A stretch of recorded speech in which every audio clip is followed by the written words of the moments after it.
नमस्कार। उम्मीद है आप लोग स्वस्थ और आनंद होंगे। आजकल जो मसला बड़े ज़ोर शोर से चल रहा है वो ये है कि 2000 रुपये के नोट वापस करने की बात सरकार ने कही है। इस नोट के बारे में जो जानकारियां छन के आई हैं, तमाम बातें आप लोगों को बताई भी जा रही हैं, आप लोगों ने सुनी भी होगी। एक जानकारी ये भी है कि जब नोटबंदी हुई थी तो ये 2000 का नोट छापने की विशेषज्ञों ने मनाही की थी, लेकिन बहरहाल अपने प्रधान सेवक वो क्यों किसी की बात माने, उन्होंने वो 2000 रुपये के नोट छपवाए और अब उनकी वापसी की बात हो रही है। इस पूरी घटना में बहुत से सारगर्भित और बहुत सी तमाम तथ्यपरक चीजें आप लोगों ने देखी, सुनी, पढ़ी। आज इसलिए मैं आपको इससे संबंधित एक मनोरंजक ऐतिहासिक प्रसंग सुना रहा हूँ। गंभीर बातें तो आपने बहुत सुनी, थोड़ा मजा भी लीजिए। 1325 में एक बादशाह हुआ था, मोहम्मद बिन तुगलक। वो गयासुद्दीन तुगलक का बड़ा बेटा था और तुगलकी फरमान जो था उसी के नाम से निकला। मोहम्मद बिन तुगलक के किस्से तो अनंत है, दो चार आपको सुनाता हूँ, मजा लीजिए आप लोग। किन्हीं वजहों से मोहम्मद तुगलक ने सोचा कि राजधानी जो है दिल्ली की बजाय दौलताबाद होनी चाहिए, जबकि उसका बाप गयासुद्दीन तुगलक उसी दिल्ली में किला बनवा करके ये साबित कर चुका था कि राजधानी के लिहाज से दिल्ली उपयुक्त स्थान है। लेकिन बहरहाल मोहम्मद बिन तुगलक उसने कहा कि नहीं, राजधानी दौलताबाद होनी चाहिए और इस निर्णय को उसने लागू कर दिया। और जब लोकतंत्र के जमाने में अपने मोदी जी किसी नहीं सुनते तो वो तो बादशाह का फरमान था, उसको कौन मना कर सकता था। बहरहाल कुल मिला के हुआ ये कि दिल्ली से दौलताबाद तक जाने आने में लोग बहुत बुरी तरीके से बर्बाद हो गए। लेकिन बहरहाल उनसे कहा गया कि नहीं, आप दौलताबाद चलिए। बहरहाल लोग पहुंचे दिल्ली से दौलताबाद, जो बादशाह का फरमान था। और कुछ समय बाद मोहम्मद बिन तुगलक को लगा कि नहीं, ये फरमान गलत था, तो उसने कहा कि नहीं, फिर सब लोग दौलताबाद से दिल्ली चलिए। और उस वापसी की प्रक्रिया में फिर से बड़ी अनर्थ, बड़ी बर्बादी हुई। बहरहाल बादशाह को इससे क्या लेना था, बादशाह को तो सब सुविधाएं होती हैं, उसको तो खाली यहाँ के किले से उठ करके वहाँ किले में बैठना होता है। सो मोहम्मद बिन तुगलक को इस पूरे निर्णय से होने वाली जो परेशानियां थी उससे दो चार नहीं होना पड़ा होगा शायद।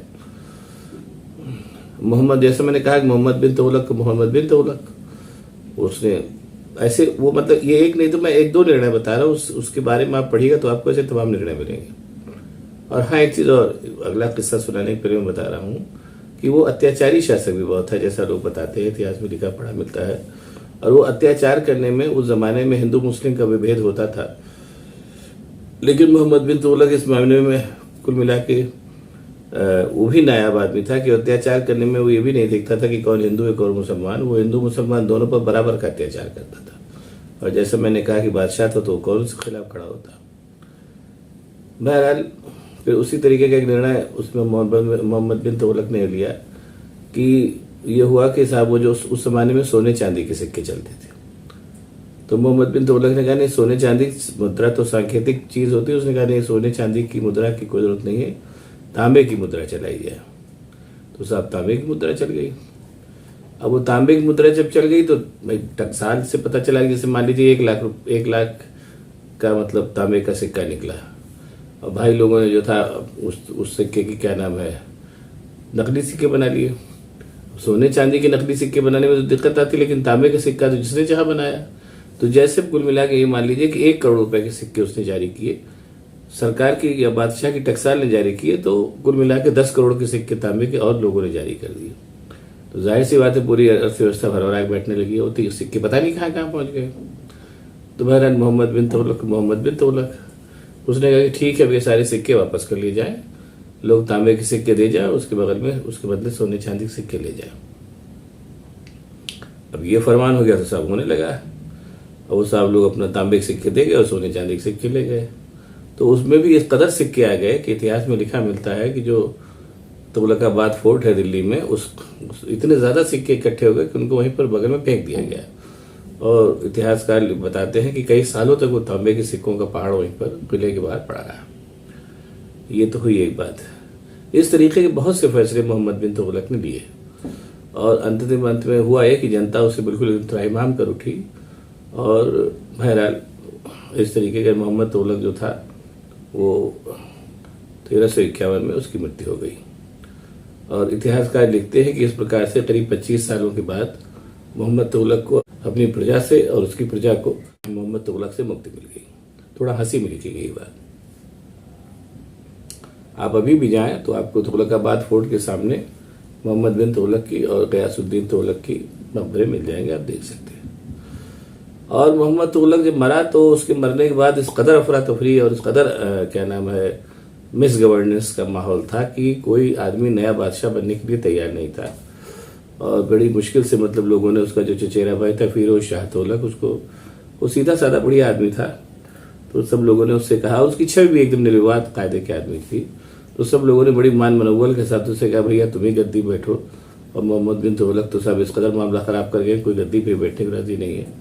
बहरहाल फिरोज शाह तुगलक गद्दी पे बैठे, उन्होंने लंबा शासन किया। और वो फिरोज शाह तुगलक का शासन बहुत ही शांत शासन में माना जाता है। और वो इस कदर बढ़िया आदमी था कि उसके मतलब शासनकाल में 2 टेरिटरीज निकल भी गई तो उसने उसको वापस लेने की कोशिश नहीं की। उसने कहा कि भाई ठीक है, चलने दो, जो चल रहा है चल रहे, तो शांति ज़्यादा जरूरी, युद्ध वगैरह तो होता रहता है। तो इस तरीके से मोहम्मद बिन तुगलक की करनी पे 25-30 सालों के अथक प्रयास के बाद फिर फिरोज शाह तुगलक ने किसी तरीके से काबू पाया उस जो एक माहौल मोहम्मद बिन तुगलक बनाया गया था। खैर ये तो है एक बात है। अब आप ये देखिए कि अपने जो प्रधान सेवक साहब हैं वो भी ये तय जानिए कि मोहम्मद बिन तुगलक के नाम से इनके नाम पे भी मुहावरा बनेगा। जैसे तुगलकी फरमान एक मुहावरा है, उसी तरीके से ये भी जानिए कि अपने प्रधान सेवक साहब के नाम से भी मुहावरा बनेगा। इनकी भी प्रवृत्ति वही है, वो किसी की सुनते नहीं है, सब अपने हिसाब से करते हैं। और कई एग्जाम्पल हैं और बाद में उससे वापस भी हो जाते हैं। लेकिन उस तुगलकी फरमान की तरफ पे मोदी फरमान में बहुत सी दिक्कतें आती हैं। जैसे उन्होंने सबसे पहले आते भूमि अध्यादेश को वापस लिया। अब उसके बाद काफ़ी बावला मचा, अगर आप लोगों को याद होगा। उसके बाद फिर नोटबंदी कर दी, उस पर जो बावला मचा आप लोग देख ही रहे हैं। उसके बाद फिर कृषि बिल ले आए, उसमें भी तमाम बावला मचा, 700 किसान मर गया, उसको वापस ले लिया। और अब ये 2000 का नोट है, ये वही नोट उन्होंने वही अपने प्रधान सेवक साहब ने ही वो नोट छपवाया और वही वापस ले रहे हैं। और अभी तो उनको साल भर तकरीब बाकी है, जिस हिसाब से वो लगे हुए हैं तो लग रहा है कि भी 5 साल की सेवा और करेंगे, उसके बिना मानेंगे नहीं। तो इसलिए ईश्वर से यही प्रार्थना की जा सकती है कि मोदी जी के फरमानों से देश की जनता बची रहे, यही मेरी ईश्वर से प्रार्थना है। लेकिन अदरवाइज जिस हिसाब से मोदी साहब सेवा करने पे आमादा हैं प्रधान सेवक साहब, मुझे लगता है कि अभी मोदी साहब के जो फरमान हैं जो रात में 8 बजे अभी अमूमन आते हैं, अभी लगता है कि 3-4 फरमान और अगर मान लीजिए वो 5 साल की सेवा विस्तार और पा जाते हैं तो कम से कम 5 फरमान तो लोगों को झेलने ही पड़ेंगे। उसके क्या रिपरकशंस होंगे ये सोच के ही सेरन होती है। भगवान देश की जनता का भला करे, इससे ज़्यादा कुछ नहीं कहा जा सकता। अगर आपको ये वीडियो पसंद आए तो इसको लाइक करिए, शेयर करिए, साथ ही साथ मेरे चैनल को सब्सक्राइब भी करिए ताकि मैं और भी ऐसे ही आपको मज़ेदार वीडियो दिखाता रह सकूँ। बहुत बहुत धन्यवाद, नमस्कार।